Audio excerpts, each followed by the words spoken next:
കൊല്ലം ജില്ലയിലെ ശൂരനാട് നിന്നാണ് വരുന്നത്. 1.5 വർഷക്കാലമായിട്ട് എനിക്ക് അലർജിയുടെ പ്രശ്നങ്ങളുമായിട്ട് ബന്ധപ്പെട്ട് കിടക്കുകയായിരുന്നു. അങ്ങനെ എനിക്ക് ഫുഡ് കഴിക്കാൻ പറ്റത്തില്ല. എന്ത് ഭക്ഷണം കഴിച്ചാലും എനിക്ക് അത് എത്രയും പെട്ടെന്ന്, അതായത് 10 സെക്കൻഡിനുള്ളിൽ എൻ്റെ ശരീരത്ത് അത് ഭയങ്കര വികൃതമാകുന്ന ഒരു അവസ്ഥയായിരുന്നു.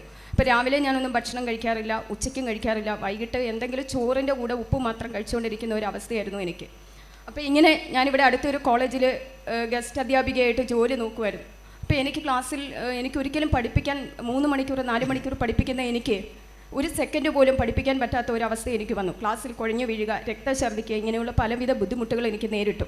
പക്ഷേ ആ സമയത്തൊക്കെ എന്നെ ഏറ്റവും കൂടുതൽ സഹായിച്ചിരുന്ന കോളേജിലെ അധ്യാപകരും എൻ്റെ വിദ്യാർത്ഥികളുമാണ് എന്നോടൊപ്പം എന്നെ ശുശ്രൂഷിച്ചുകൊണ്ടിരുന്നത്.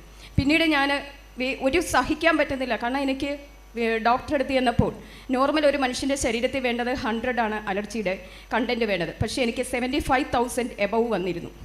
പിന്നീട് ഞാൻ ചെക്ക് ചെയ്തപ്പോഴത്തേക്കിന് എനിക്ക് യൂട്രസിൻ്റെ സൈഡ് ബോൾസിൽ ഫൈബ്രോയിഡും റൈറ്റ് ഓവറിയിൽ സിസ്റ്റും കാണപ്പെട്ടു. പിന്നീട് കിഡ്നി സ്റ്റോണ്, തൈറോയിഡ്, അങ്ങനെ പലവിധ രോഗങ്ങളായിട്ട് ഞാൻ ബുദ്ധിമുട്ടുന്ന ഒരവസ്ഥയാണ്. ഞാൻ മാനസികമായിട്ട് ഒരുപാട് തകർന്നു പോയി. കാരണം എനിക്ക് ഒരടി മുന്നോട്ട് രാവിലെയൊക്കെ ഞാൻ എഴുന്നേൽക്കുന്നത് എൻ്റെ സ്റ്റുഡൻസ് വന്ന്, ഞാനൊരു ഹോസ്റ്റലിൽ താമസിക്കുകയാണ്, സ്റ്റുഡൻസാണ് എന്നെ രാവിലെ കൊണ്ടുവന്ന് എനിക്ക് അത്യാവശ്യ കാര്യങ്ങളൊക്കെ ചെയ്തു തരുന്നതും എൻ്റെ ഡ്രസ്സ് കഴുകി തരുന്നതും. അപ്പം ഞാൻ ഇങ്ങനെ ഇരുന്നു, ചേർത്തല ബസ് സ്റ്റാൻഡിലിരുന്നു. ഇവിടെ ചേർത്തല ഒരു കോളേജിലാണ് ഞാൻ പഠിപ്പിക്കുന്നത്.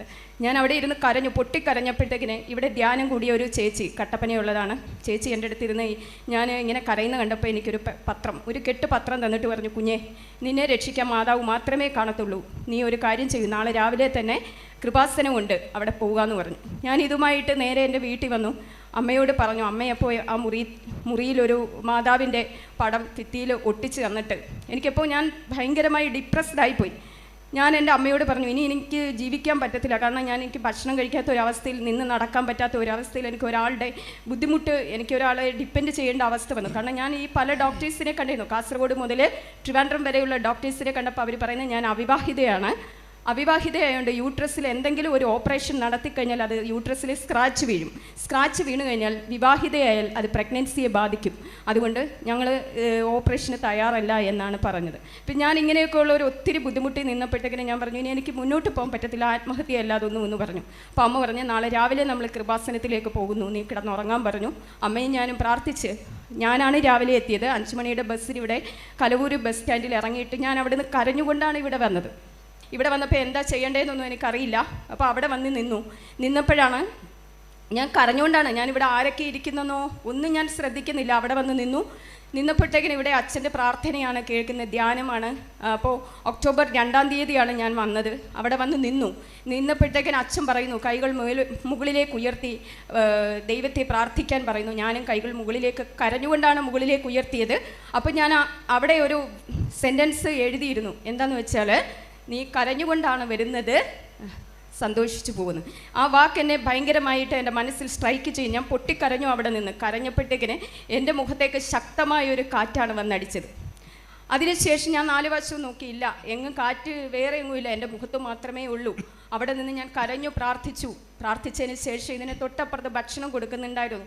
അവിടെ നിന്ന് എനിക്കൊരു സാമ്പാർ, അവിയൽ, അങ്ങനെയുള്ള വെജിറ്റേറിയനോ നോൺ വെജോ എന്ത് സാധനങ്ങളോ എനിക്ക് കഴിക്കാൻ പറ്റാത്ത അവസ്ഥയിൽ ഞാൻ ഇവിടെ നിന്ന് പ്രാർത്ഥിച്ച് വിതിൻ സെക്കൻഡിനുള്ളിൽ ഞാൻ അപ്പുറത്ത് പോയി ഭക്ഷണം കഴിച്ചപ്പോൾ എനിക്കെല്ലാം കഴിക്കാൻ പറ്റി.